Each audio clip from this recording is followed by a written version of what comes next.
A Conegliano, sapevamo esattamente questi due ragazzi dove abitavano, fermiamo un ragazzo per estrema fragranza di reato, Marcello Ruzza riesce a bloccarlo mentre lui sta scappando in bicicletta, abbandona la bicicletta e comincia a scappare a piedi, Marcello Ruzza lo blocca e andiamo in caserma. Il secondo step era di entrare in casa, eravamo convinti al 1000 che all'interno dell'abitazione avevamo trovato ingenti dosi stupefacenti del tipo cocaina. Quando entriamo sapevamo esattamente che avremmo trovato un altro nigeriano, amico tra l'altro, che avevamo monitorato tra l'altro durante il periodo. Appena entriamo lui è abbastanza tranquillo inizialmente, viene subito contenuto,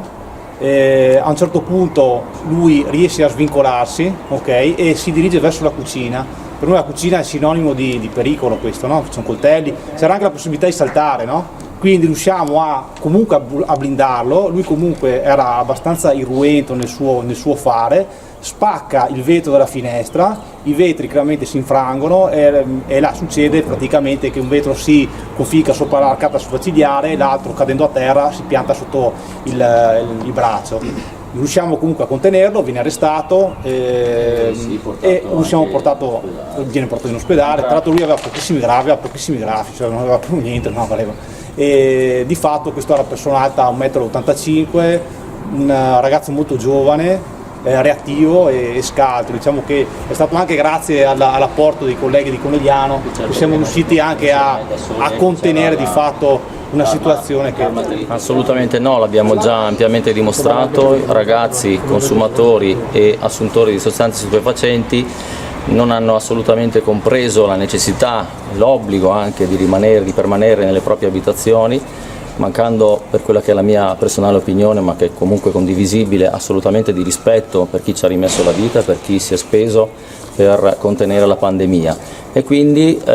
con questa operazione, che mi sento di poter dire non è nelle fasi conclusive ma avremo ulteriori risultati investigativi, riteniamo di aver debellato un importante traffico di sostanze stupefacenti, di eroina e cocaina. Purtroppo, paradossalmente, siamo di nuovo al cospetto di ragazzi, di giovani, ma anche di over quarantenni che si bucano, e quindi torna l'eroina gialla, tra l'altro di pessima qualità, ovviamente assieme alla cocaina, e abbiamo anche dati oggettivi di riscontro di consumo di MDMA, ovvero ecstasy, pastiglie di ecstasy, e nel caso dell'attività investigativa iniziata monitorando una ragazza che sta cercando di uscire dalla dipendenza di eroina, quindi in cura al CERT, assumeva delle pastiglie di Suboxone, appunto farmaci dedicati per cercare di uscire da questa dipendenza, che però anziché assumerle poi le vendeva perché non era in grado di gestire con le sue risorse l'acquisto ulteriore e le richieste di terzi, e quindi queste pastiglie le vendeva a sua volta. Addirittura c'è un dato di fatto interessante: ci sono varie donne coinvolte, ci sono 2 sorelle addirittura, una di loro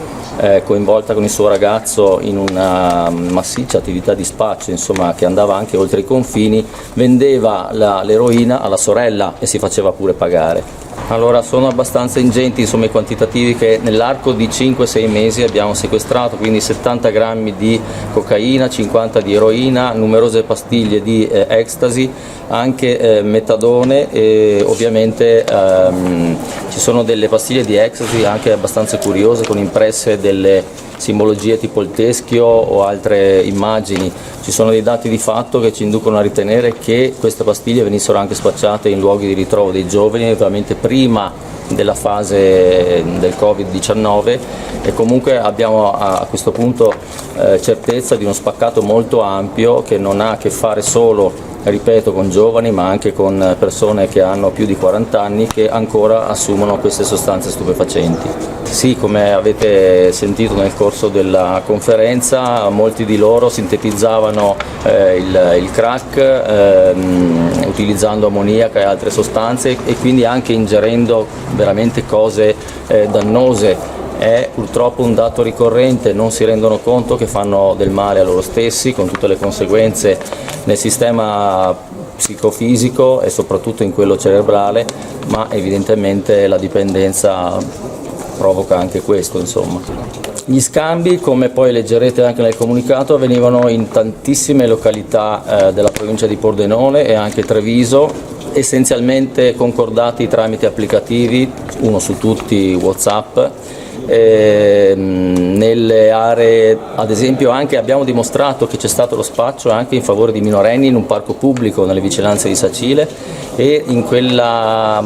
cittadina di Conegliano, nella provincia di Treviso, in quasi tutte le aree adiacenti ai supermercati, quindi aree un po' piuttosto aperte, insomma, dove avevano modo agevolmente di incontrarsi e di portare avanti la loro attività illecita. Le indagini ci hanno portato ben oltre confine, come ho già ampiamente spiegato, quindi ha coinvolto quasi tutte le province del vicino Veneto e consentendoci appunto di arrestare indagini durante ben 8 persone. Abbiamo avuto sì purtroppo almeno un paio di episodi di reazione violenta nei confronti dei militari, ovviamente opportunamente si erano qualificati, ma per alcuni cittadini nigeriani questo non fa assolutamente la differenza. Grazie a Dio non abbiamo avuto conseguenze particolarmente dannose, però insomma dimostrazione che bisogna sempre vivere e lavorare in condizioni di sicurezza, soprattutto in questo periodo, tra l'altro, che ci vedeva anche costretti a utilizzare e a fare indossare alle stesse persone dispositivi di protezione individuale. Il profilo va da un'età che varia dai 20 anche agli oltre 40-45 anni, prevalentemente tutti operai o disoccupati e in buona parte persone che già sono state da noi segnalate quali assuntori e consumatori di sostanze stupefacenti.